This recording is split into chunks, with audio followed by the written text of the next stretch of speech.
Well, good morning, NCF. Good morning. Let's stand up. Come on. Let's rejoice in the house of the Lord today. Come on, clap your hands. Hey.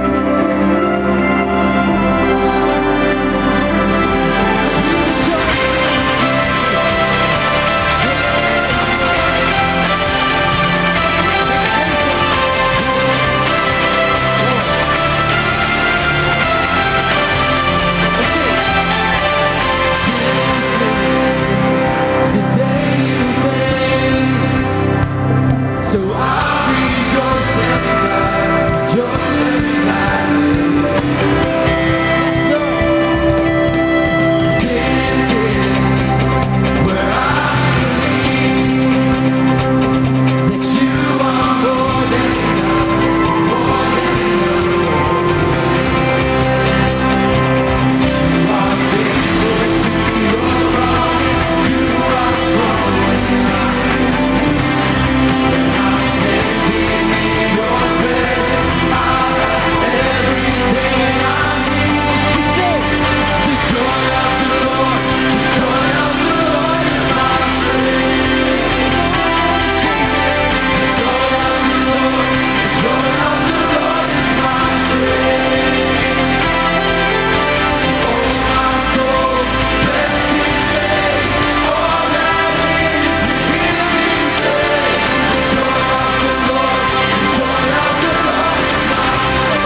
We thank you, Jesus.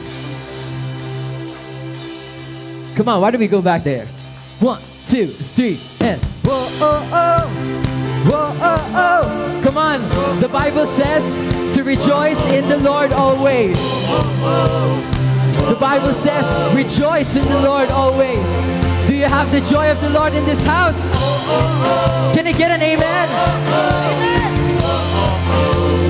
Whoa, oh, oh, oh, whoa, oh, oh. Whoa, oh, oh. Whoa, oh, oh. Sing, everybody say, the joy of the Lord. The joy of the Lord is my strength. The joy of the Lord, the joy of the Lord is my strength. Sing, oh my soul, bless His name. All that is within me say, the joy of the Lord, the joy of the Lord is my strength. Everybody say, the joy of the Lord, the joy of the Lord is my strength. The joy of the Lord, the joy of the Lord is my strength. Oh my soul, bless His name. All that is within me say, oh my soul, bless His name. All that is within me say, oh my soul, bless His name. All that is within me say, the joy of the Lord, the joy of the Lord is my strength. Oh, we praise you, Jesus. Well, welcome to church, everyone. Who is glad in the house of the Lord today? Who is glad in the house of the Lord today? Tingin kayo sa katabi niya, sabihin niya, I'm blessed to see you. I'm blessed, so blessed to see you. I'm so blessed to see you. Well, today, many churches are celebrating Pentecost Sunday. We celebrate that the Holy Spirit was given to us by God. Amen? We have the Holy Spirit in our hearts. We have the presence of Jesus through the Holy Spirit. Amen? That's why we just sang a song that says, overflowing joy in the Holy Spirit. It's because of the Holy Spirit that we have this Christ-like joy in our hearts. We have Christian joy in our hearts because of the Holy Spirit. We celebrate you, Holy Spirit, today. Thank you, Holy Spirit. Well, we're gonna learn a new song today. It's called Good Day. Who here has been going through a lot of things this past week, past month? Taas ang kamay. I'm pretty sure college students, pretty sure every parent, pretty sure every young professional, everyone, I think, we're all going through something, But the Bible calls us to always rejoice in the Lord. Sabi sa Romans 8:28 says, all things work together for the good of those who love Christ Jesus. All things work for our good. Whether if we feel like we're having a bad day, sino dito nakaranas na ng masamang araw? Who here has had a bad day? We've all had a bad day in our life, And the Bible calls us to rejoice. God is still good even if we have bad days. It's still a good day with God even if bad things are happening because God is good always. 24/7, 365, God is good always. So it's a good day, amen? It's a good day. So why don't we learn the chorus of this new song? Let's sing. This is the day that you have made, so it's a good day. Yeah, it's a good day. You give me joy, I will rejoice, cause it's a good day. Yeah, it's a good day. One more time. This is the day that you have made, so it's a good day. Yeah, it's a good day. You give me joy, I will rejoice, cause it's a good day. Yeah, it's a good day. Alright, who's ready to praise God with joy today? Let's sing to Him.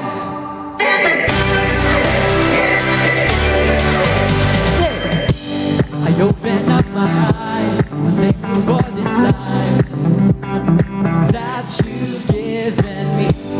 Look at what I have, not at what I don't. You blessed my life in you. When I think of all the things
praise Him. When I start to praise, I can feel the worries fade away. It's a good day. This is a day. It's a good day. Yeah, it's a good day. You give me joy. I will rejoice. Yes, it's a good day. It's a good day. Come on, let's clap guys. Let everything that has breath praise the.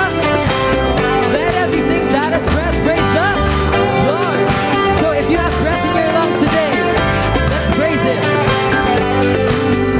If I'm breathing, I ought to praise Him. He put the breath inside my lungs. And if I'm living, I got a reason to thank the Lord for all that He's done. And if I'm breathing, I ought to praise Him. He put the breath inside my lungs. And if I'm living, I got a reason to thank the Lord for all that He's done. It's a good day. It's a good day. Oh, it's a good day because I'm with you. It's a good day. It's a good day. Oh, it's a good day because I'm with you. Lord, I praise you. Lord, I praise you. Lord, I praise you. There's no one like you. Lord, I praise you. Lord, I praise you. Lord, I praise you. There's no one like you. 'Cause it's a good day. Come on, let's sing that again. It's a good day. It's a good day. It's a good day because I'm with you.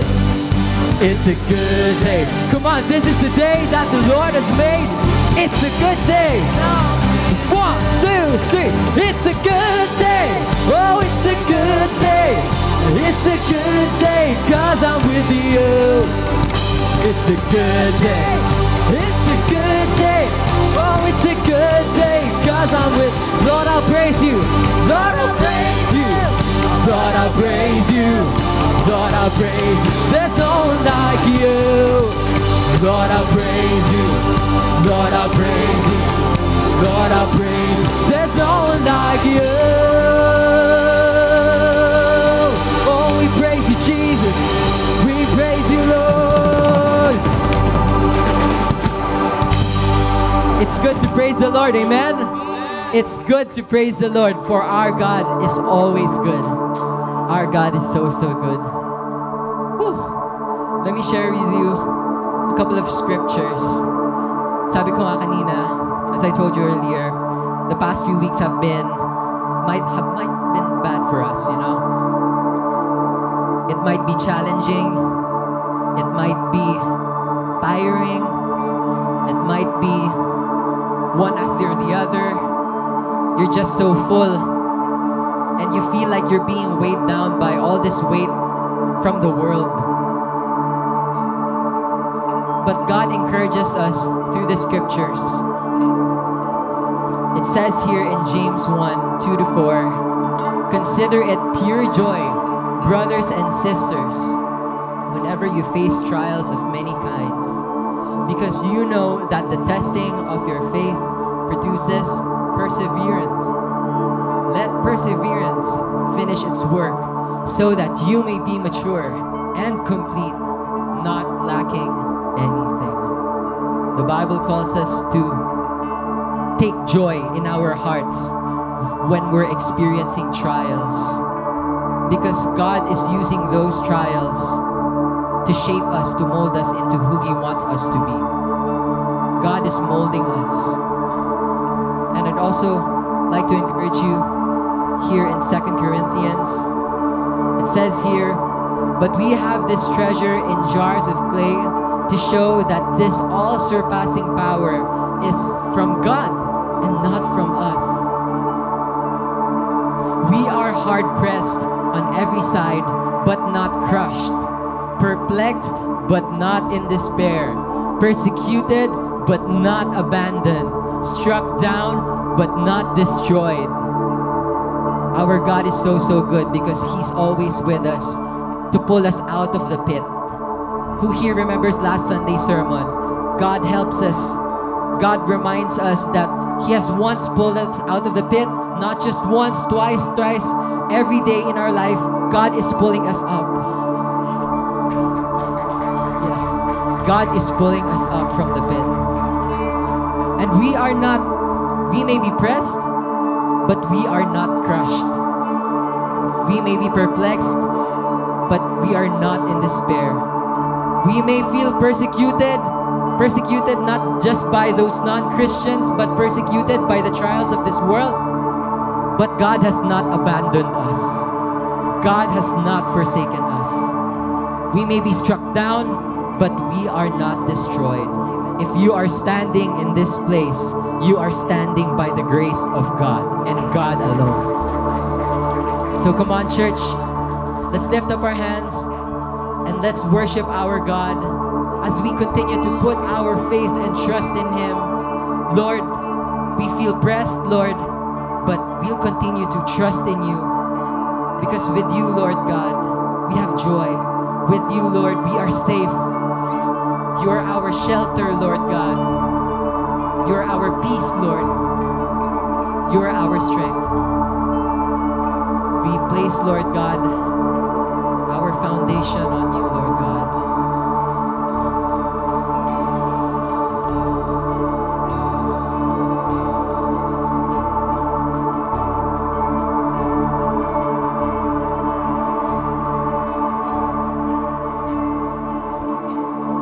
Christ is my firm foundation, the rock on which I stand when everything around me is shaking. I've never been more glad that I put my faith in Jesus. He's never let me down. He's faithful through generations. So why would He fail now? Oh, He won't. He won't. I still got joy in chaos. I've got peace that makes no sense. So I won't be going under. I'm not held by my own strength, 'cause I built my life on Jesus.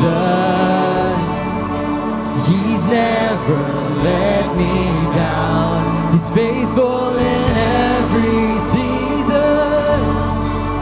Oh, so why would He fail now? Oh, He won't.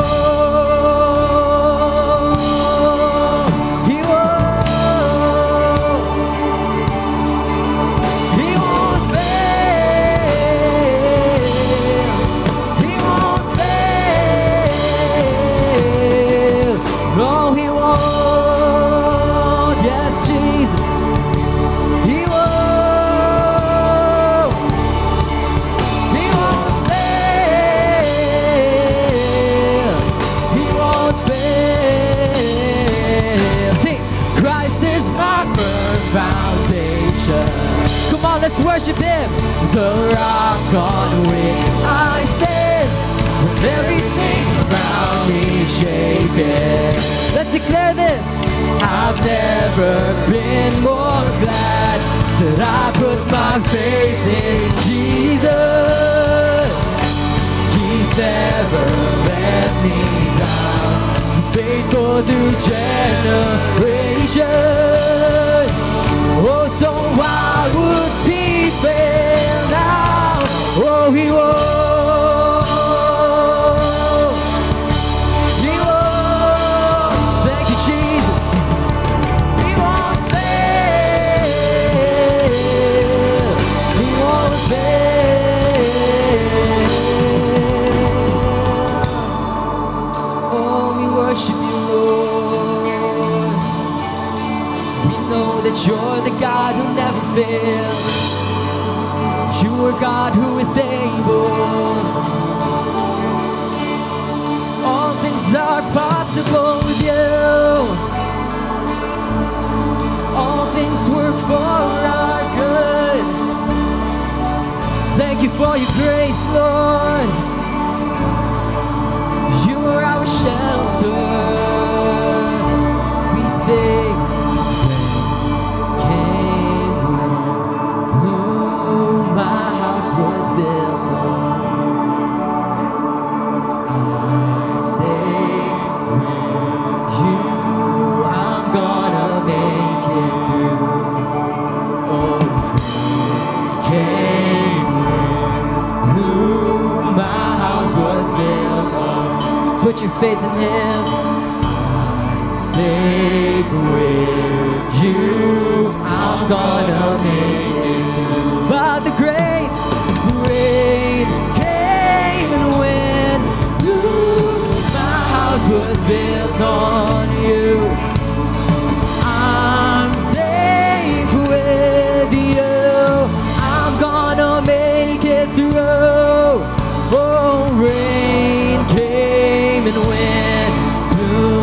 My house was built on you. I'm safe with you. I'm gonna make it through. Sing, rain came with blue, but my house was built on you. I'm safe with you. I'm gonna make it through. I'm gonna make it. I'm gonna make it through. 'Cause I'm standing strong on you. Oh, I'm gonna make it through. 'Cause my house is built on Christ is my firm foundation. The rock on which I stand. Everything around me shaking. Oh, I've never been more glad that I put my faith in Jesus. Oh, He's never let me down. He's faithful to generations. Oh, yes, He is. So I would be fair. Now sing yes, He won't.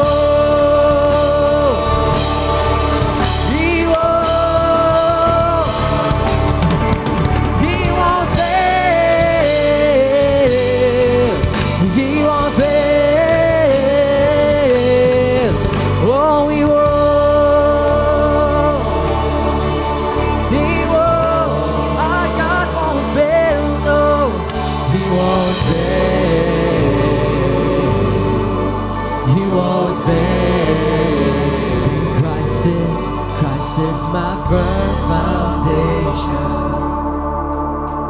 the rock on which. Come on, church, just lift your hands to God. I've never been more glad that I put my faith in Jesus. He's never let me down. He's faithful through generations. So why would He fail now? He won't. He won't. He won't fail. He won't fail.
sufficient for us. Lord, your grace is enough for us.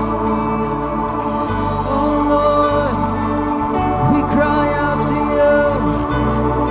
You are our help. You are our present help.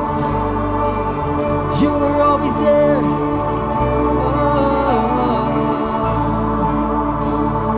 Put my faith in Jesus. He's my anchor to the ground, my hope and firm foundation. He'll never let me down. Oh, I put my faith in Jesus. He's my anchor to the ground, my hope and firm foundation. He'll never let me down. Oh, I put my faith in Jesus. He's my anchor to the ground. He's my hope and firm foundation. He'll never let me down. Come on, church, declare it. I put my faith in Jesus. He's my anchor to the ground, my hope and firm foundation. He'll never let me down. Oh, I put my faith in Jesus. He's my anchor to the ground. He's my hope and firm foundation. He'll never let me. Come on, we declare it. I put my faith in Jesus. He's my anchor to the ground. He's my hope and firm foundation. He'll never let me down. He'll never let me down. Oh, great is your faithfulness to me. Great is your faithfulness to me. From the rising sun to the setting sun, I will praise your name. Sing great, great is your faithfulness to me. Sing great is your faithfulness to me. Thank you, Jesus. Great is your faithfulness to me. From the rising sun to the setting sun, I will praise your name. Great is your faithfulness to me. Sing, I put my faith in Jesus. He's my anchor to the ground, my hope and firm foundation. You'll never let me down. I put my faith in Jesus. He's my anchor to the ground. You're my hope and firm foundation. You'll never let me down. See, I put my faith in Jesus. He's my anchor to the ground, my hope and firm foundation. You'll never let me down. I put my faith in Jesus. He's my anchor to the ground. You're my hope and firm foundation. You'll never let me down. You'll never let me down.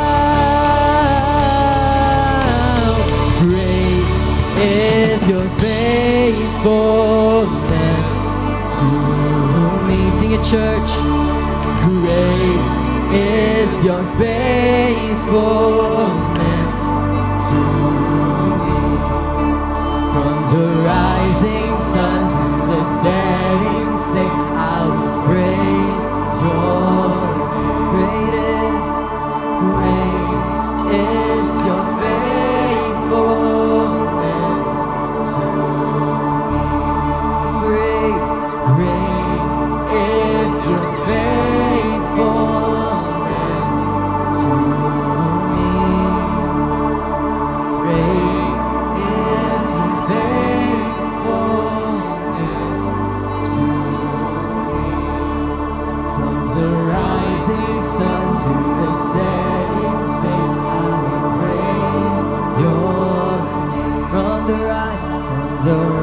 rising sun to the setting sun, I will praise your name. From the rising sun to the setting sun, I will praise your name.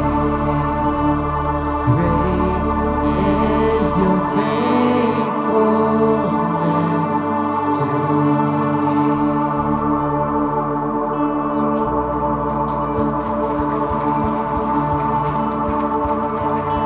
Thank you, Lord, for your grace. Thank you, Jesus, for your grace. Thank you, Lord God, for who you are. Thank you, Lord, for your goodness. Thank you, Lord God, for your love. Thank you, Lord God, that we're not alone in this battle of life, Lord God. We thank you that we're still standing by your grace and by your grace alone. Everything that we have right now, Lord God, is because of you. Everything that we are, Lord God, is because of you. Lord, we thank you. We praise your name, Lord God. Lord God, as we hear your word, strengthen us, Lord God. Encourage us. Holy Spirit, fill our hearts. Holy Spirit, fill our hearts and minds, Lord God. Lord, we want to commune with you. We want to meet with you. To spend this Sunday, Lord God, to spend this time just with you and for you alone. Lord, we thank you. We praise your name. All this we lift up to you, Lord God. We glorify you, Lord. We magnify your name, Lord God. Pihin ka, O Diyos. We love you, Lord.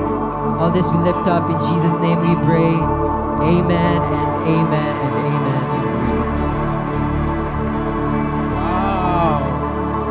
Praise the Lord. Tunay, ang Diyos hindi nabibigo. At ang Panginoon Diyos kailanman hindi nang bibigo.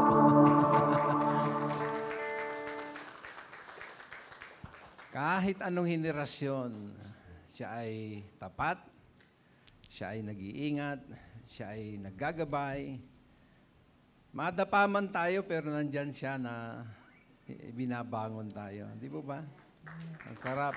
Ang sarap pagtiwalaan ng ating Panginoong Diyos na siyang nagmamahal at napakadakila ng kanyang katapatan. Kaya minsan pa, palakpakan natin, sambahin. Thank you, Lord! Praise your name!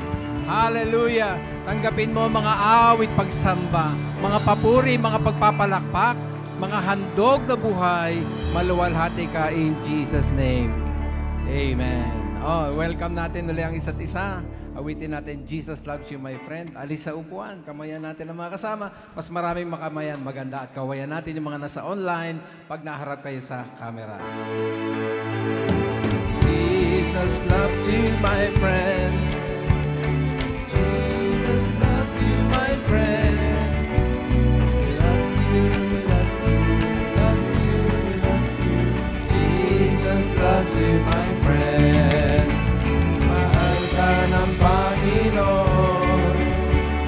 Mahal ka ng Panginoon. Mahal ka, mahal ka, mahal ka, mahal ka, mahal ka ng Panginoon.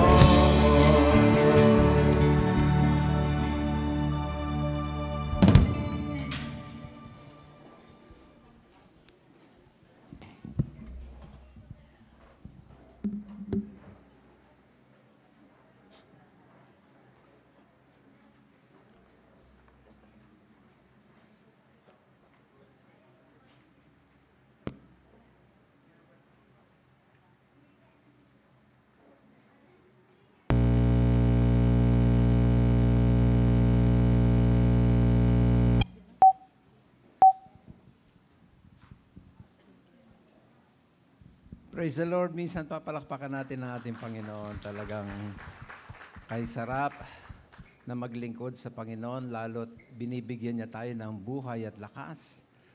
At yan naman talagang dahilan, no? Na pinagkalooban tayo ng hininga, ng pamasahe papunta dito.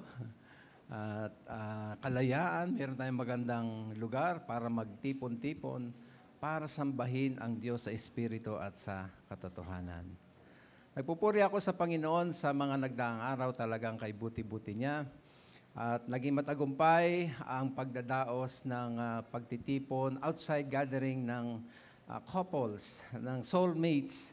At talagang sobrang blessed kami sa aming experience, sa aming na witness na kabutihan ng Panginoon, sa Kanyang provision, sa Kanyang protection. Nag-enjoy, daming fun, daming wisdom. At yun din naman kasi ay may layunin para i-shower party ang kapatid na Eman at Sister Rica sapagkat ilang araw na lamang ang binibilang, sila ay pag-iisang dibdib na. Salamat sa mga nagsuporta dito at nanalangin. Ay ang sarap. Pagka kayo ay libre, pag nagtipon-tipon ng mga couples, ay amin kayo iniimbitahan. Marami tayong matututunan dito. Kahit kami na mag-asawa ay matagal nang nagtuturo ng salita ng Diyos tungkol sa pag-aasawa. Ako mismo di ko na mabilang akin na ikasal na hanggang ngayon ay mga matatatag. Wala pa naman sa aking memorya, wala ni isa pa sa aking kinasal na naghiwalay. At praise the Lord yan. Talaga sila ay matibay na nagsasama at pare-pares yan naglilingkod sa Panginoon. Kanya kunin niyo yung pagkakataon pag may mga ganyang gathering, whether couples kayo, youth, men of truth, ladies, mga kabataan, ay grab natin yung mga ganyang opportunity ng pagtitipon sapagkat yan ay para din naman sa kalakasan ng ating pananampalataya at ma-edify ang body of Christ. Kamusta na po kayong lahat?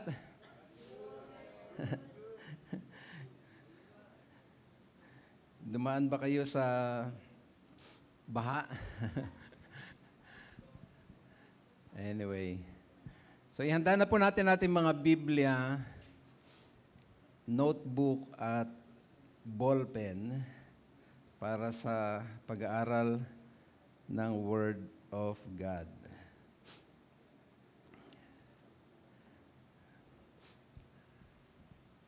Naging mabigat sa aking puso ang pag-aaral na aming ginawa last Wednesday. Kasi yan ay sabi ko nga, sa sobra pa sa 33 years, kasi 33 years ako nagpastor, pero bago pa ako nagpastor ng NCF, ay marami na opportunity na ibinigay ng Panginoon para ako ay maging isang mangangaral, preacher ng God's Word. Pero ang aking recollection, first time ko palang ginawa ang mensahe tungkol dito sa subject na ito. Mayroon mga pahapyaw na natatalakay ito. Pero kauna-unahan, sabi nga no Wednesday, kauna-unahan nagawa ko itong sermon na dito lang ang focus. So naging mabigat sa aking heart na ito ay ulitin. I-share sa inyo, yayamang din naman lahat naka-attend ng Wednesday. Bagamat na i-post ko na yan sa aking social media, ay hindi naman din lahat nagbubukas ng social media. Kanya ko gustong i-share kasi para mabigyan diin pa at the same time, madagdagan pa nang sa gayon, makinabang po tayong lahat. So, okay lang po ba sa inyo na ating bigyan daan? Ang text natin ay nasa Deuteronomy 8:10. Tayo tayong lahat. Ating basahin matapos mabasa. Saka ko i-announce yung topic. Andyan din naman. Makikita na natin. Okay, basahin na po natin. Deuteronomy 8:10, New International Version. Handa po. Basa. When you have eaten and are satisfied, praise the Lord your God for the good land He has given you. Salamat, O God, sa iyong banal na salita na napakasarap ipangaral, pag-aralan, basahin, pagbulay-bulayan, dahil dito kami lumalakas sapagkat ang tao hindi lamang nabubuhay sa tinapay, kundi sa bawat salitang lumalabas sa iyong bibig. Ito'y gatas, parang gatas na siyang sustansya ng aming pananampalataya. Muli po, aming babalikan ang pinag-aralan last Wednesday at dadagdagan ay muling pagpalain mo ang mensahe sa kapakanan ng mga hindi nakasubaybay at ma-refresh pa sa mga nakasubaybay na. Kasi naniniwala ko ulit-ulitin man ang iyong salita, ay ito'y pagpapala sa bawat isa. So Lord, sa iyo na namin ikinukomit itong aming pag-aaral, kami yung samahan. Ako yung maririnig, pero ikaw ang aming maging main speaker. Magsalita ka po at kami makikinig at magpapailalim sa power at authority ng iyong word. Ito na ang aming dalangin. In Jesus' name, amen. Thank you.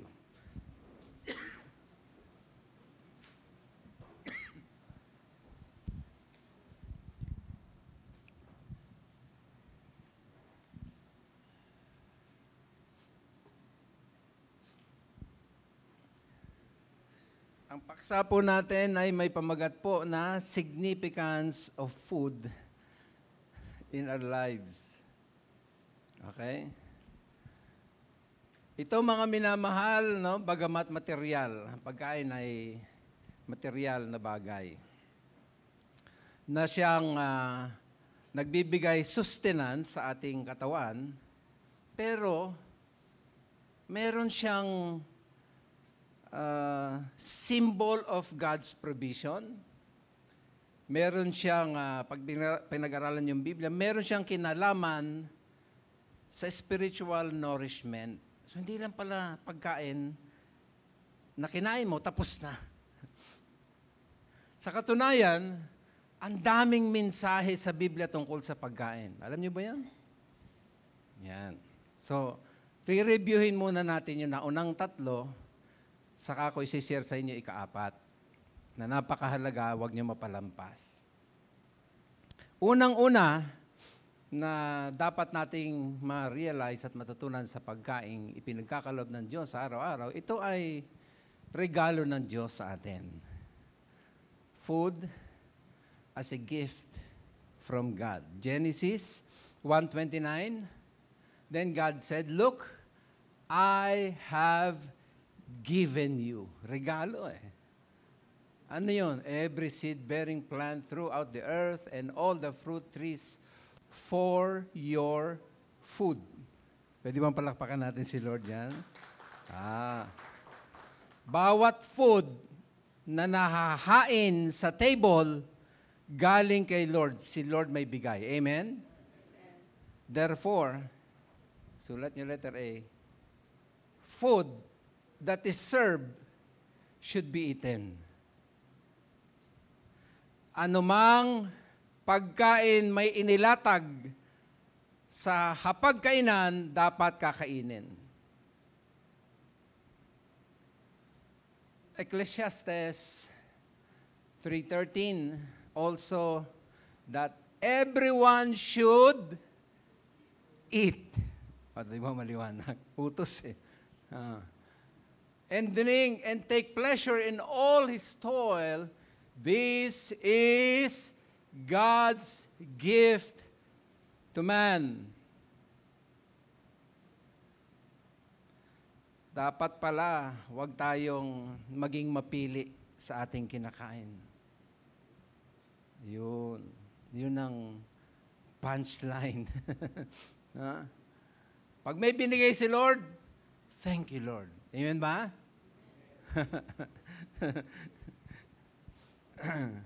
I understand may mga allergies, no? Hindi pwedeng kainin. Tama naman yun. Hindi talaga dapat kakainin kung makakasama. Pero maging maingat po tayo sa ating attitude, sa ating mga pagko-comment, lalo na sa mga kabataan na masyadong mapili. Makakita lang ng hindi gusto. Ano to? Talagang grabe pa, no? Didiin pa. Ano to? Meron pa, wala na bang iba? Para bang ano, no? Isa pang may tapang na magsabing, ano to? Wala na ba iba? Samantalang hindi naman siya ang nagpagod. Hindi naman din siya gumastos. Ang trabaho niya lang kumain. Tama ba? Siya pa may gana. Kung alam niyo lang paano pinaghirapan ng mga magulang ninyo, paano yan pinagpawisan, para lang maluto, mabili, maihain. Dapat ko nung nakahain, ipinagpapasalamat sa Panginoon. Amen ba mga nanay? Ayan eh. Ang liwanag For everything God created is good. And nothing is to be rejected. It is received with thanksgiving. Papasalamat mo yun. Paano kung mabilang ka dun sa naghuhukay sa basurahan, makakuha lang ng pagkain, papagpag. Tawag doon, pagpag. Alam niyo yung pagpag? Kahit matagal na yan dyan, kukunin, pag buubot, may laman pa, lulutuin uli. Walang pili-pili. Ay, salamat sa Diyos, meron kang pagkain, uupo ka na lang, susubo ka na lang. Tama ba? Sige, palakpakan niyo si Lord. And so, let us cultivate, mga kapatid, pag may pagkain sa harap, yung spirit of gratitude. Kinikilala mo, bigay ni Lord to. Blessing ng Panginoon. Nire-remind tayo ng Diyos ay abundant sa kanyang biyaya at provision. Magpapasalamat ba kayo sa Panginoon pag kayo ay bago kumain? Huwag kalimutan.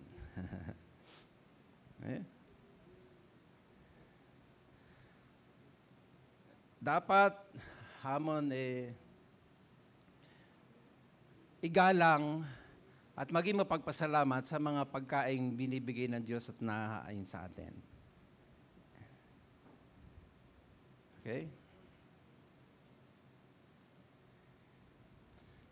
Nakakaya naman siguro kay Lord, no? Binigyan ka ni Lord, tapos aangutan mo yung pagkain. Yaks! Di ba nakakaya naman kay Lord, sasabihin mo, yaks? Si Lord na may bigay nun. Para may makain ka, tapos sasabihin mo, yak. Guh.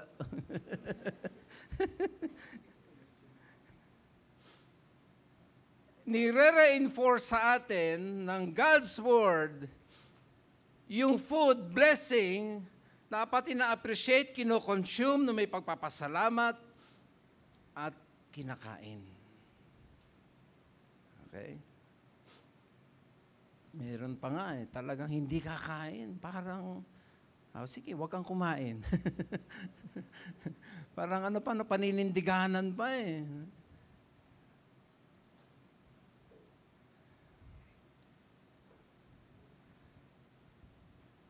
Wala kay sa lola ko.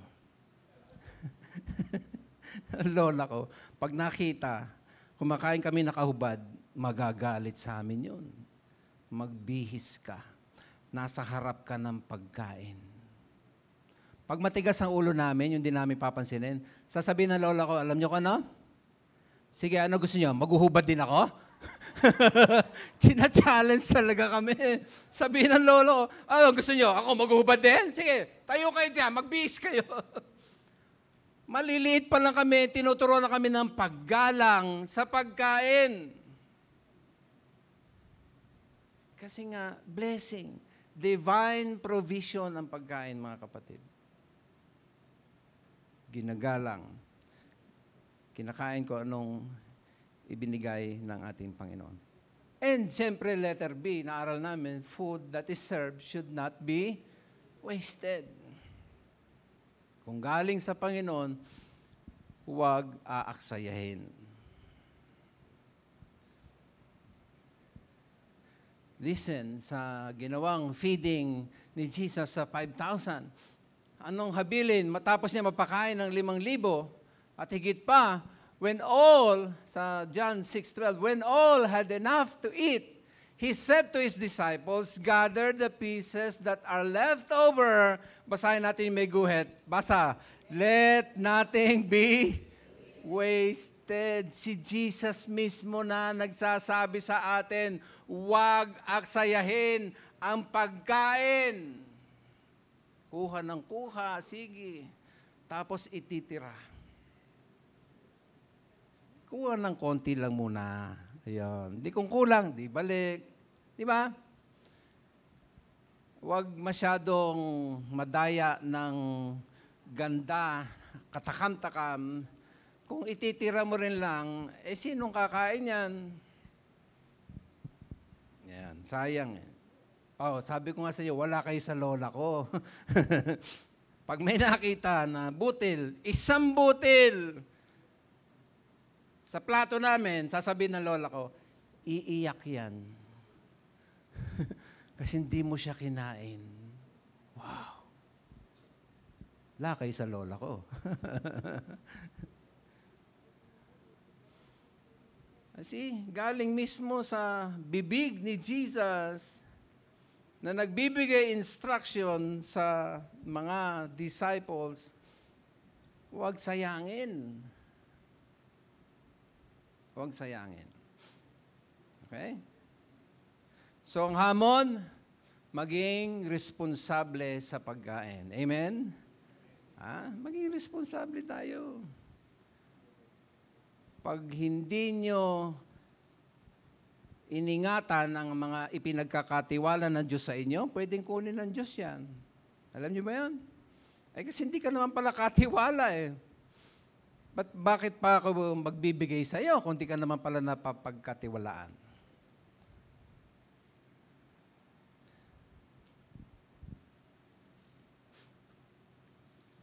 Isa pa na makikita niyong mensahe ng pagkain, mga kapatid, na aral namin last Wednesday, meron siyang disiplina.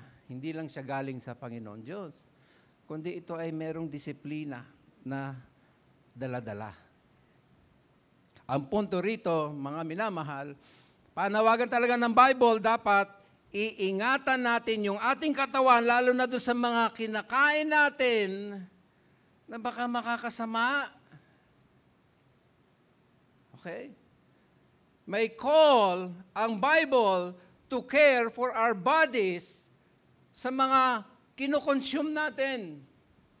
Listen, 1 Corinthians 6:19 and 20, do you not know that your bodies are temples of the Holy Spirit who is in you, whom you have received from God, you are not your own. You were bought at a price, therefore, basahin natin, go, honor God with your bodies. Paano mo mapararangalan si Lord sa katawan? Ay di siyempre, pagkakain ka, dapat maging mindful sa mga kakainin mo. Ma-honor mo si Lord kung ang ipapartake mo sa iyong katawan, ang ikokonsumo mo sa iyong katawan, mga wholesome foods. Yung hindi nakaka-harm. Recognize natin ng health ay stewardship.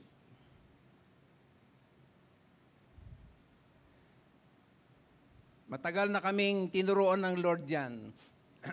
Dahil nga kanya tayo may mga mini-maintain na sa ating katawan dahil naging abuso tayo sa pagkain. Tama po ba? Mga sobra sa cholesterol, sobra sa sugar, sobra sa alat.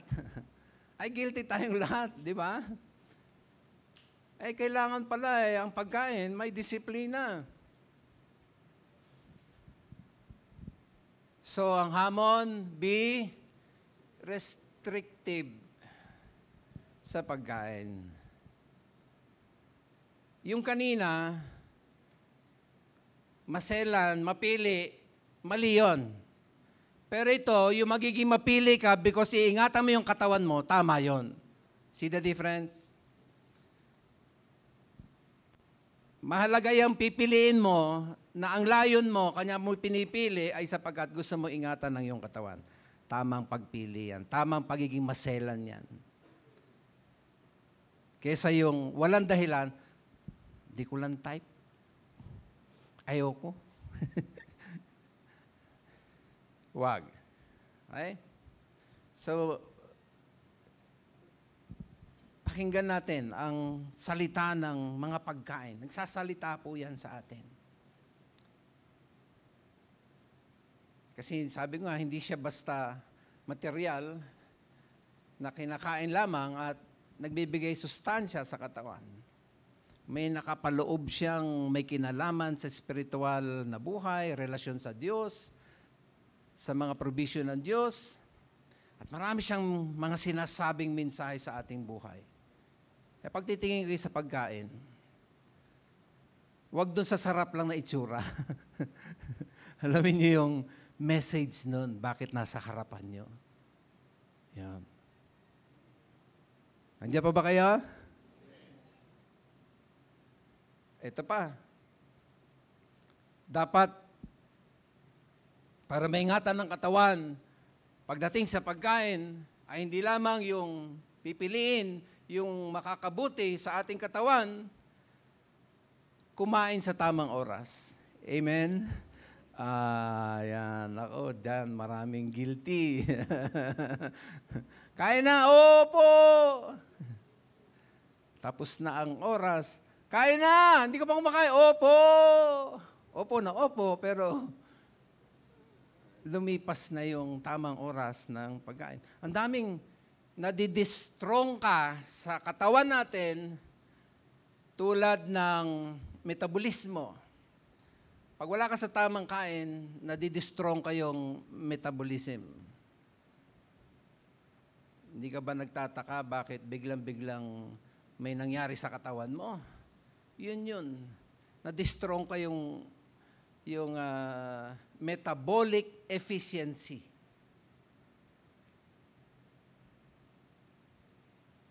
Gumaganda ang at nagiging stable yung blood sugar level pag nasa tamang oras. Kanya po maraming nanghihina. Hindi na sa tamang oras nagbabago yung sugar level. Humihina ka. Yan. Sabi mo siyang katabi, kain sa tamang oras. Paalala lang.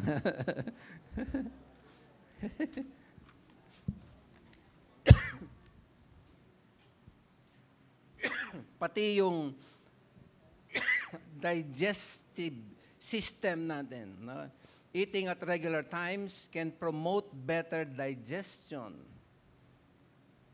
Kasi nga naman, pag gutom na gutom, di mo pinakain sa tamang oras, na-delay, ay, nabibigla na siya. Kanyang daming may ulcer, sakit ng tiyan, kung ano-ano. Wala na sa timing So yung pagkain niya, yung pag-digest niya ng pagkain, mali. So nadidistrong. Kanya dapat maging reliable pagdating sa pagkain. Pag sinabing, opo, kakain na po, kumain. Huwag nang paghintayin ng pagkain. Huwag na natin paghintayin. Kain na po. Pwede na maiwan yung ginagawa Ba? Galang natin ang biyaya ng ating Panginoon. Pangatlo, ito, isa pa to, no? Bago sa ika-4. Ang pagkain, alam nyo ba, ay dapat ma-realize natin tool for temptation.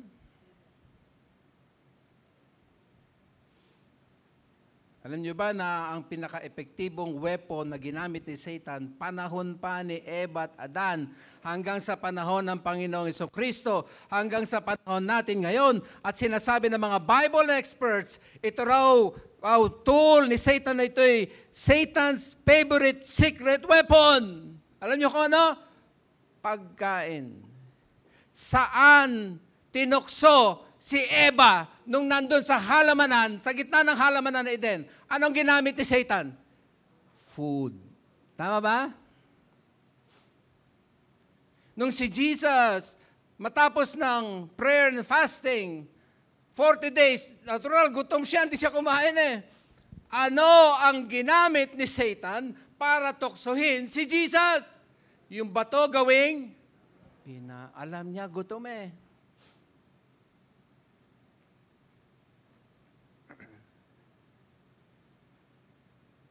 Tingnan natin yung mga sinasabi ko sa Genesis. Tingnan nyo.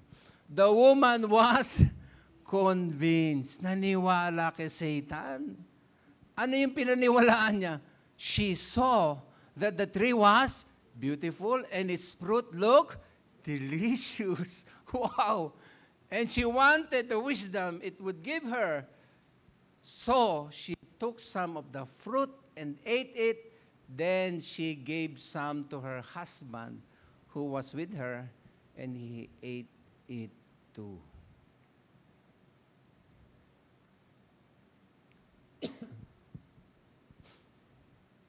Ganun lang naman talaga yun eh. Pag nakita mo, kahit bawal sa'yo, natatawa ako kahapon sa amin sa couples, kanya-kanyang warningan yung mga asawa. Oh, sugar mo. Oh. Pag kumukuha kami ng pagkain, may mga kanya-kanyang warning. Nakakatukso naman talaga ang pagkain, tama ba? Eh, masarap eh. Tapos natikman mo pa, oh, more.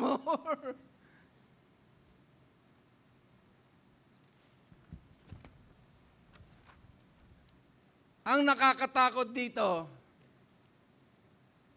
hindi na kayang kunin ni Satan ng spirit mo kasi pa-heaven ka na pag tinanggap mo si Jesus. Amen? Hindi ka na kayang kunin. Hindi ka na kayang dalhin ni Satan sa hell. Kasi may Jesus Christ ka na sa heart, sa heaven ka na. Promise ni Jesus yan. Pero alam ba ninyo, kung makikinig ka kay Satan sa mga offer niya sa food, ay pwedeng kunin ni Satan yung katawan mo. Oh. Ang dami nang namatay. Ang dahilan, nakinig sa tukso ng pagkain. So maging careful. Resist food. Yan ang hamon, no? Na hindi makakatulong. Kaya naman eh. Kaya. Pag pinakinggan mo Word of God, kami lang no araw, nakwento ko nga, bagong kasal kami, agawan kami ng asawa ko sa taba. Paborito namin yung liempo. Pastor, tinutokso mo kami. Totoo yun, no? Pag may natitira, unahan kami ng tinidor ng may bahay ko. Unahan kami talaga. Parang play pa nga sa nagtatawanan pa kami. Isang araw yung tita ko na operahan sa bato, dito sa kidney, saka sa gallbladder. Pinakita sa amin ganyang kalalaking bato, bilog. Brown, ang tigas bato talaga.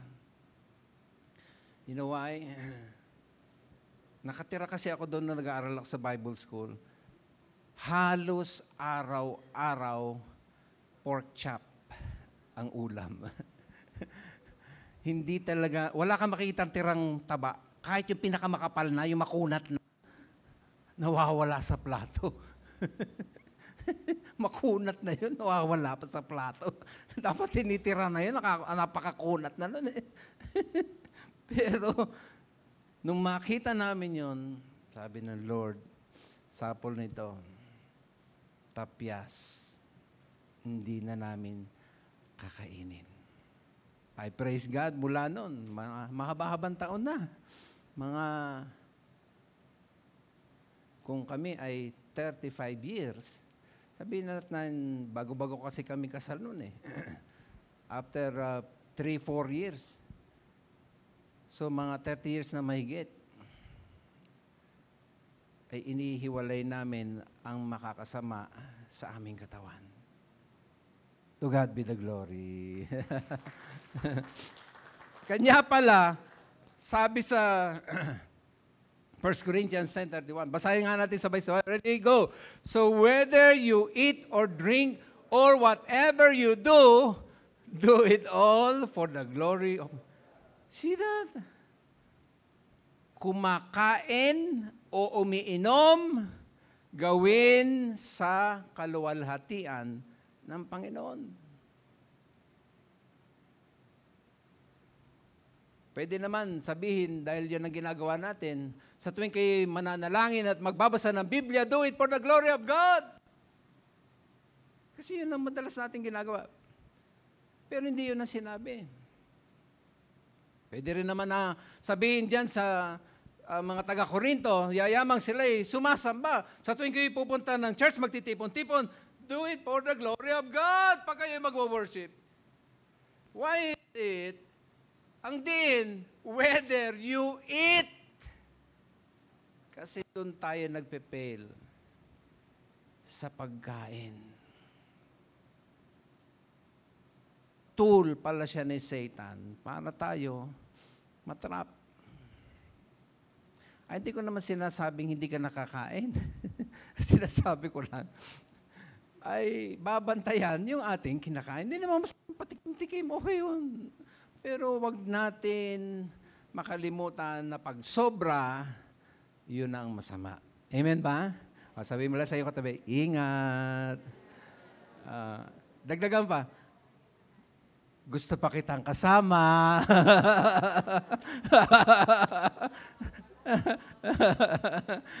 Gusto ko pang humaba ang buhay mo. Ayan. Nako. Basahin niyo yung context niyan, yung 1 Corinthians 10. Bakit sinabi yan? Kasi yung mga taga-Korinto, kumakain sila ng mga inihandog sa sa mga idol. So doon sila winarningan ni Paul. So pwedeng gamitin talaga ni Satan para masira yung ating katawan. So dito na tayo sa ika-4. Ayan. Itong gusto kong makinig kayo ng husto.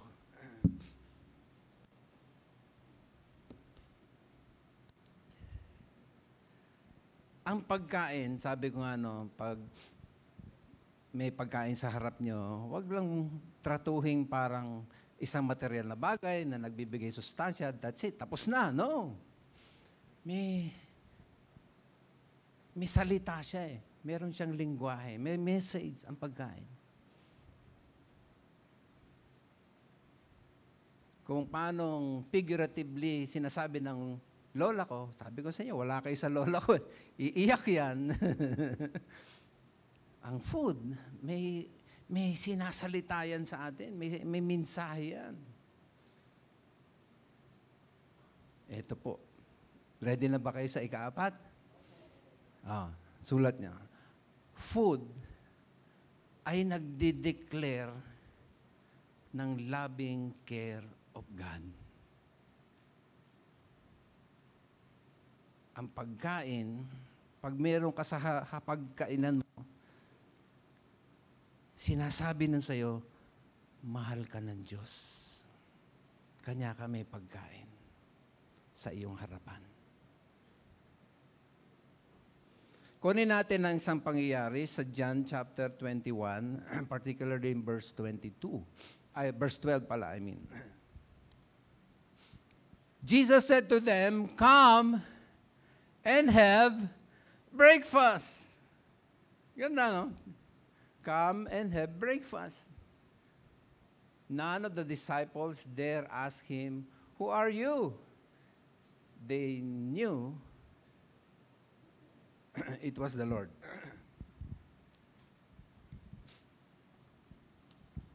Ang background po nito, ito yung third post-resurrection appearance ni Jesus sa 7 disciples. Di ba, namatay siya, pinako, namatay, nilibing, nabuhay na maguli. Nagpakita siya sa mga disciples na nabuhay siya na maguli. Totoo yung sinasabi niya na mabubuhay siya maguli. Ito yung ikatlong appearance niya sa 7 disciples. Kasama si Pedro dun sa Sea of Tiberias. Nag-fishing itong 7 disciple, magdamag. Hirap kayang maging fisherman. Nung high school ako, sinama ako ng barkada ko na ang pamilya ay mangingisda. Sinama ako sa Nabotas. Kwento ko lang sandali, no? At ang tawag doon ay mangingilaw. Ang ibig sabihin, dahil low tide, mababaw ang dagat, at yung hipon, nandun lang, susuklubin mo lang siya. May suklob. Susut mo yung kamay mo, makukuha mo na siya. Suklob. Ang hirap pala ng fisherman. Gagawin mo kasi yon madaling araw. Guess what? Isa pang mahirap na itiniis ko noon na gusto ko lang kasi ma-experience. Yung pagka pala maglalakad ka sa tabing pangpang, ang daming mga talaba. Na yung paa mo, kasi hindi ka pwede nakasinelas, hindi ka rin naman pwede nakasapatos, so nakapaa ka. Lumulubog ang paa mo, nahihiwa ang iyong paa nung matatalim na dulo ng shell. Kanya after that, ang hapdi ng paa ko kasi maalat yun. Kasi hiwa-hiwa na pala yung paa ko. At isa-isa mo yun. Minsan tumatalon pa, nahuli mo na, lumulusot pa. Ang hirap. Itong 7 disciple, walang huli. Magdamag, mga expert to. Magagaling na mga fisherman to. Wala silang huli.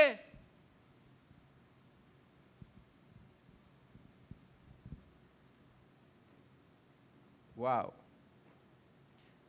Alam nyo, diyan sinabi ni Lord yan. Nung pabalik na sila, nakita sila na, ano sabi ni Jesus? Ha? Di ko yung marinig. Wow! Wow! Nakikita niyo ba yung lesson?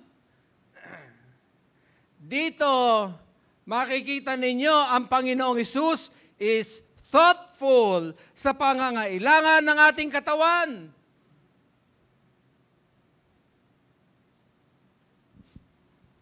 Sa pagmiministry ng ating Panginoong Jesucristo dito sa lupa, maraming beses pinakain ng Panginoon multitudes.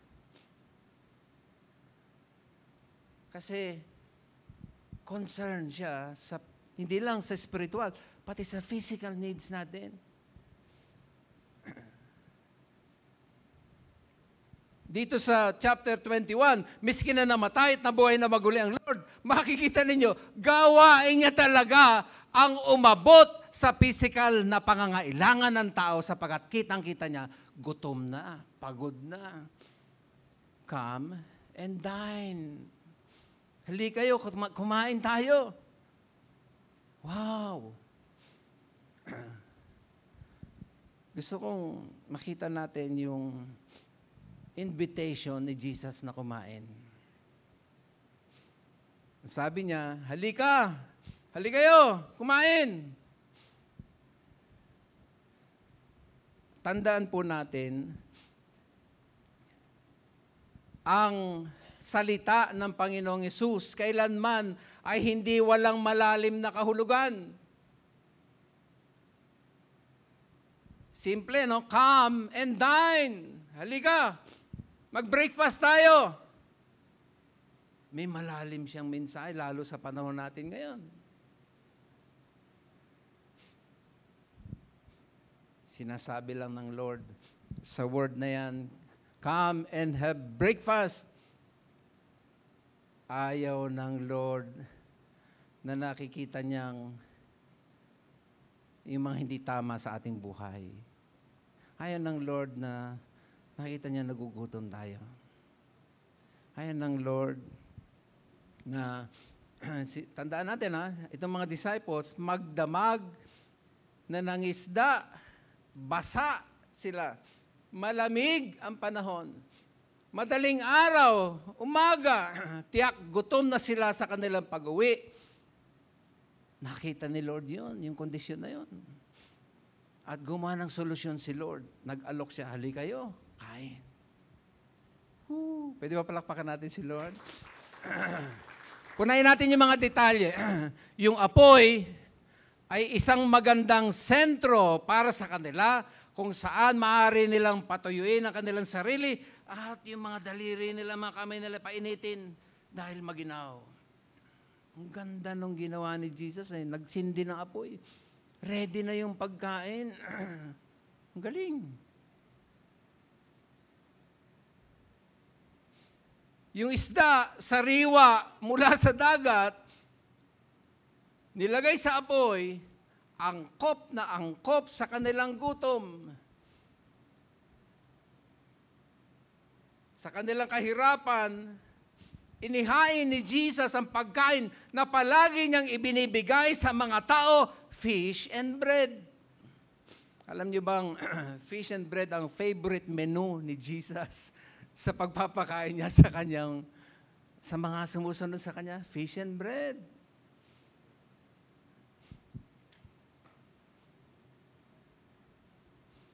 Hindi Starbucks. Fish and bread. Ay pag si Jesus ang naghain, matindi pa sa Starbucks. Amen? Eh, si Jesus nag-offer malupit, pinakamagaling na chef, si Jesus. Siya yung nagluto Siya yung nag-prepare Halika, kain. Wow! Wow!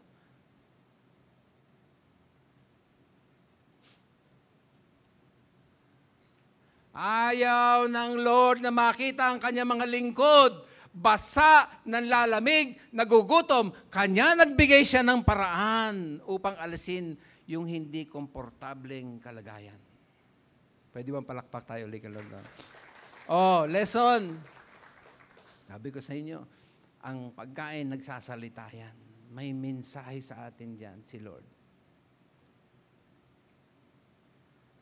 Ang itinuturo po sa atin dito, mga minamahal, magtiwala ka, ayaw ng Lord na makita yung hindi mabuti para sa iyo. Ayaw ng Panginoon na ikay malungkot. Do you agree? Ayaw ng Lord na ikay nabibigatan. Ayaw ng Lord na ikay nahihirapan. Kaparehas nang nakita niya na ang kalagayan ng mga disipulo hindi maganda, gumawa siya ng paraan sa makatwid. Kung ngayong umaga, pumunta ka rito at marami kang daladalang bigat sa iyong buhay, marami kang nararamdaman ngayong umaga na hindi mo maintindihan sa kaloob-looban ng iyong buhay, hindi ka komportable. Mga minamahal, ayaw ng Panginoon na nandyan ka. Pakinggan mo si Lord sa puso mo ngayon. Pakinggan mo si Lord. Baka sinasabi din ni Lord sa iyo ngayon, come and dine. Halika, breakfast tayo.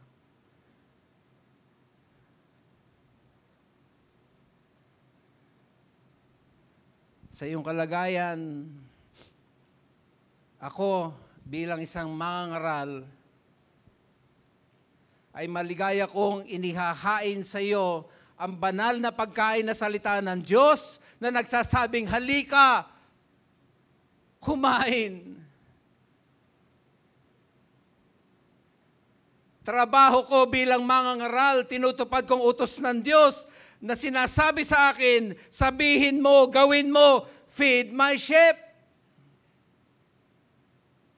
Kanya mga minamahal, sinasabi ko sa inyo, salita ng Panginoon, sinasabi sa ating lahat, come and dine.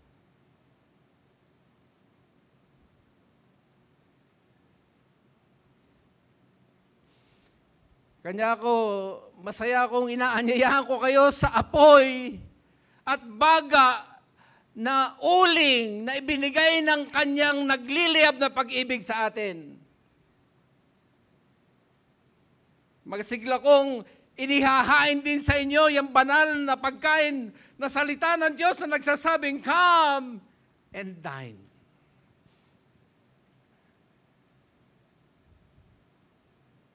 Kasi ayaw ni Lord na tayo ay gutom. Pwede bang palakpakan natin si Lord ulit? Mahalaga na ikaw ay maging masaya. Yun lang yun.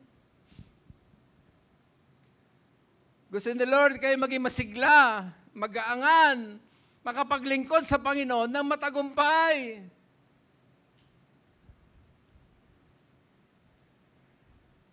Mahalaga na ikaw ay nasa masiglang espiritual na kalagayan. Kaya, pakinggan niyo yung tinig ni Lord.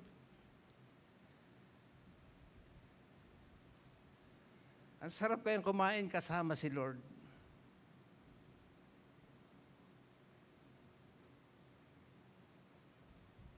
Maraming mga labanan, naging talunan ng mga sundalo kasi hindi sila nakahanda. Marami doon marahil hindi na sa kondisyon ng kanilang katawan. Ay huwag hayaang ganyan din ang mangyari sa iyo bilang lingkod ng Panginoon. Kailangan mo ng lakas. Kung ikaw ay maglilingkod sa Panginoong Hesus, kailangan mo ng makalangit na pagkain na inaalok ni Jesus. Come and dine. Masarap pa na parte dito. Nandiyan pa ba kayo? Sarap na parte pa dito. Si Jesus yung host. Siya yung host, nag-iimbita. Alone, doon, siya lang. Ay, invite yung 7 disciple. Wala siyang kasama. Wow! Ito masarap na parte.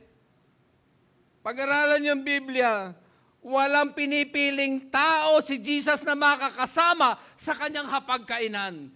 Listen, Mark 2:15-17. While Jesus was having dinner at Levi's house, many tax collectors and sinners were eating with him and his disciples, for there were many who followed him. Verse 16, when the teachers of the law, who were Pharisees, saw him eating with the, sino yun? Sinners, tax collectors. They asked his disciples, why does he eat with tax collectors and sinners? On hearing this, Jesus said to them, is it not the healthy who need a doctor, but the sick? I have not come to call the righteous, but sinners. Ang sarap nung nag-iimbita. Walang pinipili. Jesus humbled himself to join us. Hindi ba't napakaganda na ang Panginoong Hesus mismo ang ating kakommunyon kahit ba tayo ay faulty followers? Hindi naman tayo karapat-dapat. Katabi niya, sinners.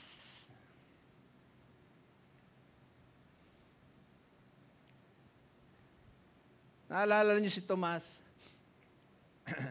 na nagduda, nag-doubt kay Jesus. Tama ba? And yet, kasama siya sa hapagkainan. Hindi mo nakita yun? Si Pedro na nag-deny kay Jesus 3 beses, kasama sa hapagkainan. O mga minamahal, malaya tayo makaka-join sa hapagkainan ng Panginoon kahit ba ano ang ating nagawang mali sa Kanya. Kasi siya yung nag-iimbita. Gusto niya, lapit tayo. Join tayo sa hapagkainan. Sa ino-offer niyang food.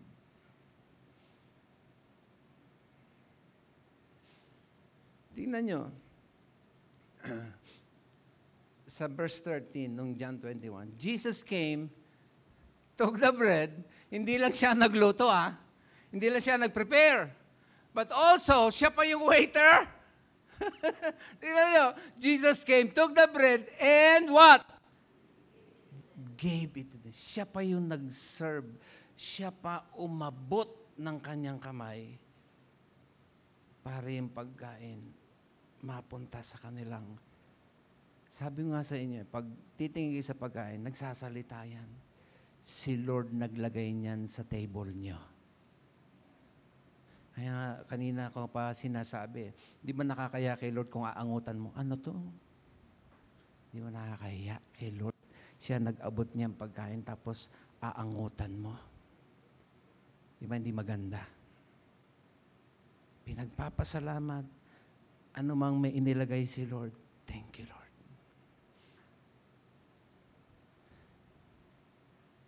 Ang bait mo, Lord. Pinapakain mo ako kasi mahal na mahal mo ako. Ibon nga pinapakain ng Lord. Di ba? Ibon, di naman nagtatrabaho. Di ba, pinapakain niya. Ano sabi niya? How much more? Kayo, mas higit pa kaysa doon sa ibon.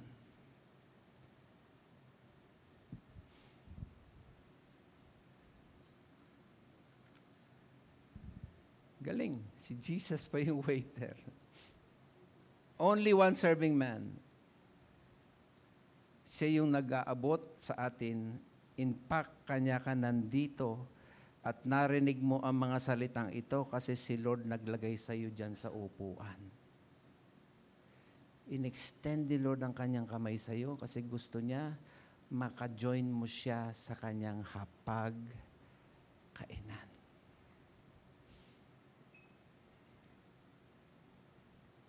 Last na. Then magpe-pray. Tayo na tayong lahat.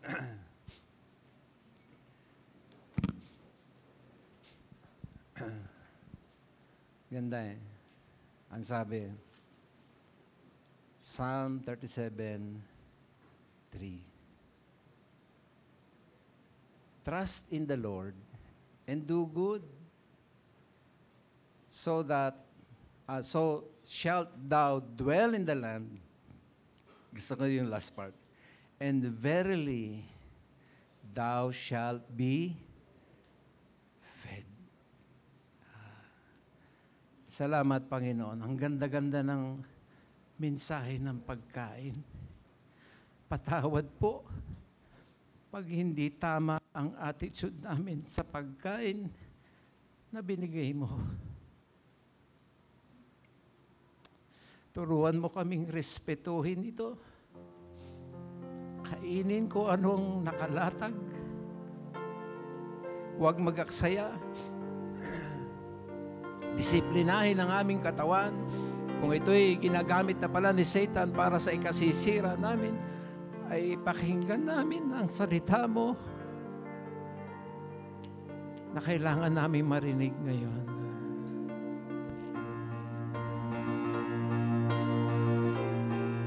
Salamat, O God. Thank you sa masarap na pagkain binigay mo sa amin ngayon. Pagkain ng iyong salita. Daman-daman namin ang iyong presensya na nagsasabi sa aming, and dine. Sa inyong gustong lumapit kay Lord sa kanyang paanyaya, halika kayo, lapitan natin siya. Hindi ko lang kung anong gusto niyo sabihin kay Lord. Siguro magte-thank you kayo. O may hingin kayong sorry sa Kanya. O may hingin kayong wisdom o provision. Ano man ang dahilan.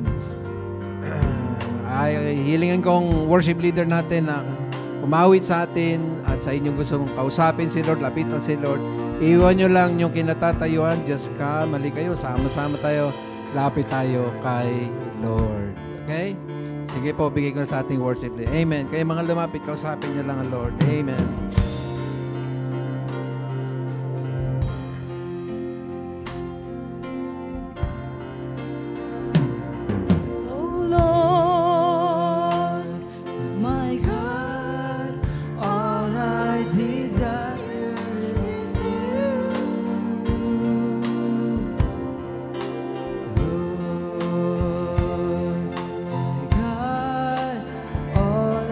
Desire is you.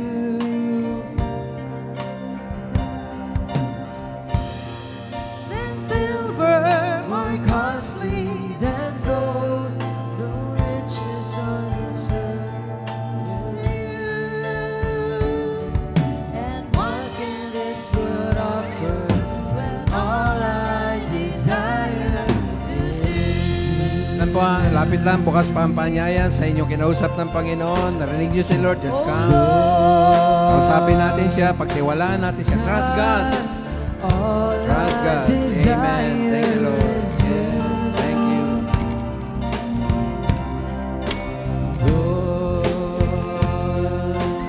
God, all I desire is you. More precious than silver, more costly than gold. No riches on the earth compares to you. And what can this world offer?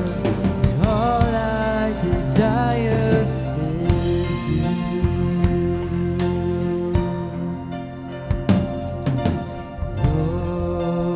Lord, my God, all I desire is you.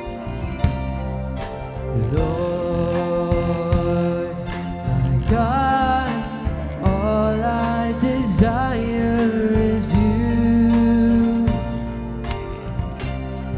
More precious than silver, more costly than gold. No riches on the earth compares with you. What can this world offer? All I desire is you.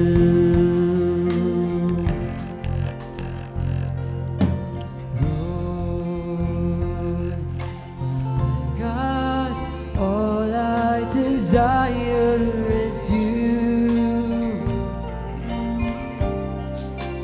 Lord, my God, all I desire is you. More precious than silver, more costly than gold. No riches on the earth compares with you. What can this world offer? And all I desire is you. Hindi na po tayo kakanta, basta pakinggan na lang natin ang tugtog. Pero sige lang po, kausapin nyo lang patuloy ang ating Panginoon.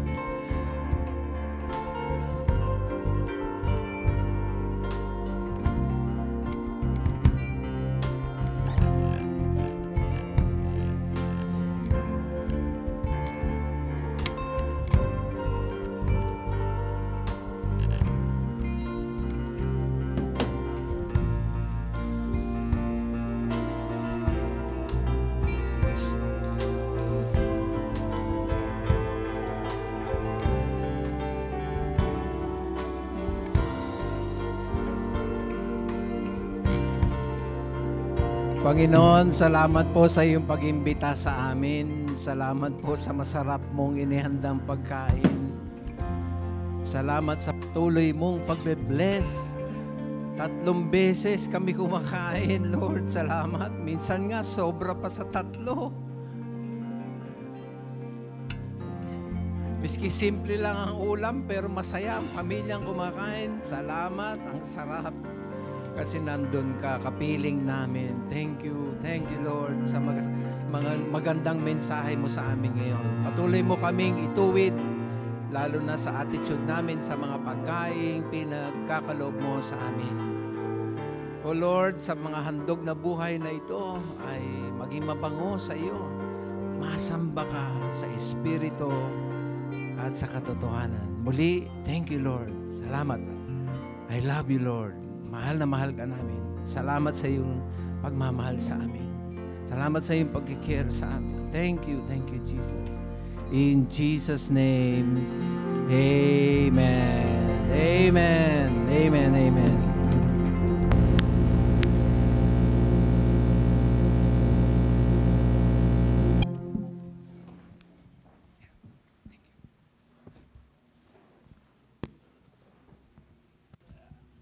Let's again give a clap offering to the Lord.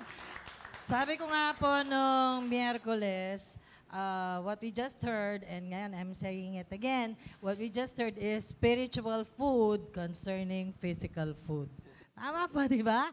Pagkain natin sa ating kaluluwa, pero actually, ito ay patungkol sa ating discipline sana sa ating mga bodies because God cares for every single detail of our lives. Today po, we want to welcome RJ Gagto. RJ, yan. Pakitayo ka, anak. So, bali ikaw ay pinsan ni Kuya Ads. And of course, si Mira is there. Welcome, welcome. Sana minsan makita naman namin si Kuya Alex para magkaroon kami ng closure. Tama po, di ba? Sana minsan makita namin si Kuya Alex para magkaroon kami ng closure because of course, the last time we saw him he was taken to the hospital and of course, dinalo namin ni Pastor Mark but after nun, hindi pa namin alam kung sana makausap namin siya. But of course, if he's not well yet, okay lang na wala. Yan. Pagka magaling na si Kuya Alex. Welcome back, Zingmas. Yan. So I forgot, how long are you gonna stay in the Philippines? 2 weeks more. And somebody corrected me during the week. You're billeted at hills, not trees. Wait, what are you asking? You are billeted. You are staying in Hills Residence. Hills Residence. SMDC. Yeah. Doon po sa General Luis. Yan. Kasi akala ko rin, we all thought, well, most of us thought you were staying at the condo there at SMDC Trees. But you are apparently staying at SMDC Hills. Yes. In Tagalog, we would say, sa baba ng bayan. That's sana too hard. naintindihan mo. Thank you. We are enjoying your presence. And we look forward to you joining us again for the last 2 Sundays of your stay here. Thank you. Okay. And sa ating mga onliners po, first time po si Mang Mel. Si Mr. Meliton Victorio, office mate po before ni Ate Maria, Ate Maricel Garcia sa W. Brown, and he's from California. Hello po, Mang Mel, and online you're joined by Mama Marlene from Texas, USA, Ate Beth Alabado from Canada, Sheila Castillo from Taiwan, and Pia, it has been a long time since you last joined from Hong Kong. Welcome sa inyo. Tutuwa po kami sa inyong presence. Sometimes, Mel Blas would also join us from Israel. So, before po I pass the floor over to our next announcer, I'd like to invite you po sa Tambayan Art Workshop. Wala bang mga kamay dyan? Tambayan Art Workshop. Why did I say Tambayan Art Workshop? Because fad po ngayon sa mundo ng art na tinatawag po siyang like the workshop would sometimes be called sip and paint or sip and draw. Na you just hang out pagkatapos of course umiinom kayo kung anong drink nyo sa tabi nyo and of course we espouse it's a healthy drink, sabi ni Pastor. It's a healthy drink. And ano po to, Tambayan Art Workshop because ang goal po nito is for the college students na maging stress reliever nyo, stress buster nyo, knowing that talagang naburyong kayo sa mga requirements nyo sa pagtapos ng inyong school year. But it's also for the high schoolers who are going back to school 2 weeks from now or a week from now. So, para din ito sa mga teachers, para sana ma-stimulate ko yung creativity ninyo, no? Para to get you ready for school. So, open po ito sa members, male and female, 12 years old pataas, at it's 9 to Sawa. What is this Tambayan Art Workshop all about? On the first day, that is June 12 po, on Thursday, mag-emboss paper crafting. So it's embossing, making how to make a notebook, as in from scratch. Babind natin, de-decorate nyo. Stamping, coloring, whatever. Kung anong gusto nyong gawin, you tell me po. And then, nandito po kaming tatlo, si Pastor, ako, at saka si Ate Angge, at saka dun sa mga advanced natin, na mga artista, artista no? Na magko-coach sa inyo, mag-guide sa inyo. So yun po, paper crafting po on the first day. On the second day po, it's going to be drawing and painting. So drawing po, beginning from sketching, kahit Mongol, pencil, pwede. So, sketching and then drawing or painting. If you will want to paint with watercolor, gouache, what else? Alcohol markers or watercolor markers. You want to do calligraphy. Dali nyo po yung art material nyo. I also have some art materials for sharing para po meron kayong gamit kung wala kayong gamit. At kung papel din po, magdala din po kayo ng papel para hindi naman lahat ay manggagaling sa atin sa church. And of course, bring your own lunch and snacks because ang workshop po is free.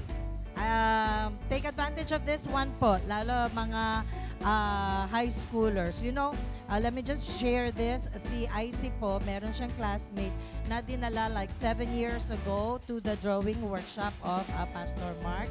Tapos, parang ewan ko kung natuto siya or hindi masyadong natuto. Pero, nung pumasok na ng university sa FEU, multimedia ang kanya kinuha, no? Nag-message na lang siya kay Pastor Mark. Sabi niya, thank you po. Now I know how to do shading and it's beneficial sa akin sa college. So sometimes, nandyan yung theory, it will not occur to you like when Pastor Mark taught acrylic before, parang na-tense ako, na-stress ako. But my time came. One day, parang I just woke up and I said, Daddy, I want to do watercolor. And that started my journey. And madalas sinasabi namin sa artwork ko, parang hindi ako ang may gawa. Because sometimes, nandiyan na yung theory, it will not come to you, pero your time will also come if you will just give yourself the chance to learn it. So, magpa-feed kayo ngayon, Lord willing, in a year or two, matututo din kayo. So, yun pang isang last hirit natin ngayong summer workshops. Pero mamaya may hirit pang isa. Marami po kayong matututunan dito. Please tell us more about it, Dada Jen. Yan, magandang umaga po sa inyo lahat. Again, we are encouraging everyone, men, 18 and above, to join us later this afternoon, 2:30 p.m. here in the NCF Worship Center. So we are going to talk about men as leaders or men in leadership in particular. So we are going to look at a very popular book about leadership, and then we are going to explore as well people who are in the Bible, men in the Bible, and how they were able to demonstrate this leadership. Okay, so again, we are encouraging everyone to join us if you're free, 2:30 p.m. this afternoon. Over now to Prisa. Yon. Good morning po, parents and kids. We are inviting you all po to join us at our Sunday school every Sunday po. For kinder po, ages 7 and below, dun po sa ating second floor. And for primary, ages 8 to 12 years old, dun naman po sa ating cafeteria. Ayun. See you po, everyone. Now, I turn you over po to Iya. For church announcements, the church invites you every Wednesday at 5:30 p.m. for prayer meeting. Kung hindi naman po kayo pwede pumunta dito, meron din po tayo sa live stream. Do you have prayer requests? We would love to pray for you po. You can write your prayer requests sa mga prayer slip na andyan sa likod ng chairs nyo. Transform workouts into worship through praise groups tuwing Sabado po yan at 9 a.m. Punta lang po kayo dito sa sanctuary and let's exercise while meditating on the Word of God. If gusto niyo na pong sumunod sa water baptism, lapitan niyo lang po si Pastor Mark para po maaralan kayo sa kalagahan nito. Do you want to have a deeper relationship with the Lord? Pwede po kayo mag-undergo ng 12-part discipleship lessons approach na lang po ang ating church leaders. Are you interested in becoming an official member of the church? Lapitan niyo lang po si Brother Jay Baldonado for membership class. The church also has social media accounts. To be updated, follow us on Facebook, YouTube, and Instagram and X. And ang ating din pong website ay www.ncf.org.ph. Maraming pong salamat. I turn it over now to Pastor Mark. Salamat, Iya. Okay. Doon sa mga nabautismohan na, no, na kakatapos niya lang ng water baptism, please punta kayo kay Brother Jay para pa-schedule ng membership class. Ulitin ko, yung mga nabautismohan ay pumunta kay Brother Jay para i-schedule ang inyong membership class. Na-bless ba kayong lahat? Tayo na tayo. Sabihin mo sa iyong katabi, salamat na kasama kita. And of course, bahagi natin pagsamba ay ang ating pagkakloob. Sabi ng Bible yan, honor the Lord with your wealth. And God loves a cheerful giver. Patuloy naming pinapaalala, huwag niyong iwan sa inyong upuan o huwag niyo ilagay sa mga maliliit na bag dyan. Pupunta kayo sa 3 boxes, isang box dito, 2 dyan sa likod. Ano man ang piliin po ninyo. Kanya walang offering plate na dadaan sa inyong harapan kasi maganda yung voluntaryo galing sa atin. Tayo yung pupunta. Sa mga panauhin, hindi nyo kailangan gawin ito. Ito po ay bahagi kasi ng pagsamba na ginagawa ng mga mananampalataya. Join hands. Tayo ay magwawakas sa prayer, please. Yan. Okay. Let's pray. Maraming salamat aming Diyos na ikaw ang nagdala dito sa amin. Hindi mo lang kami pinahiram ng buhay at lakas, kundi talagang ikaw pa ang naglagay sa amin dito para sama-sama ka naming papupurihan, itataas, itatampok, sasambahin sa espiritu at katotohanan at papakinggan ng iyong masarap at banal na salita. Salamat. Pinagpala mo mula kanina pa sa aming care group. Sinamahan mo kami sa mga awit pagsamba. Sinamahan mo kami sa buong isang linggo. Iningatan at ginabayan kami. Maraming salamat sa lahat ng goodness and faithfulness mo sa aming buhay. Hindi lamang mga awit pagsambang inihahandog sa iyo. Hindi lamang aming mga buhay, kundi maging ng aming tinatangkilik. Bless mo ang mga tithes and offering na malilikom at gamitin sa iyong banal na ministeryo. Sa pagkakapit-kapit ng aming kamay, ibuhos mo pa ang iyong pagmamahal, umapaw at makita ng sanglibutan si Jesus ay buhay na buhay sa aming puso. Sa iyong glory, honor, and praise, maingat naming ibabalik sa iyo ito sapagkat ikaw ang karapat-dapat na sinasamba. Ito ang sama-samang dalangin namin sa pinakamatamis na pangalang Jesus. Lahat ay magsabi ng Amen! Come on, church, let's praise God one last time.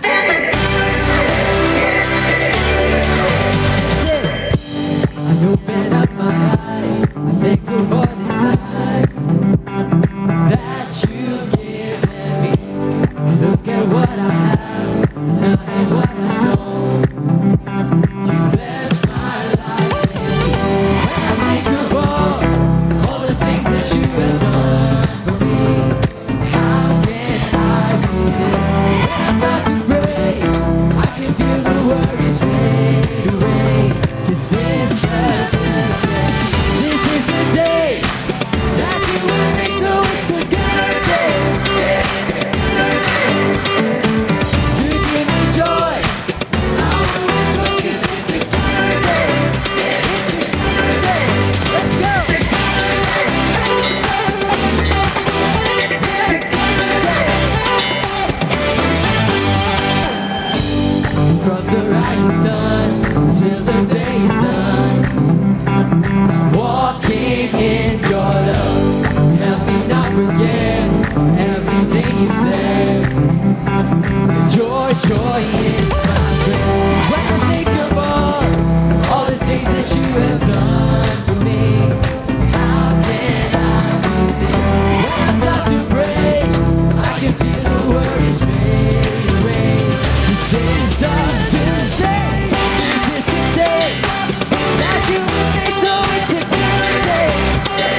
church.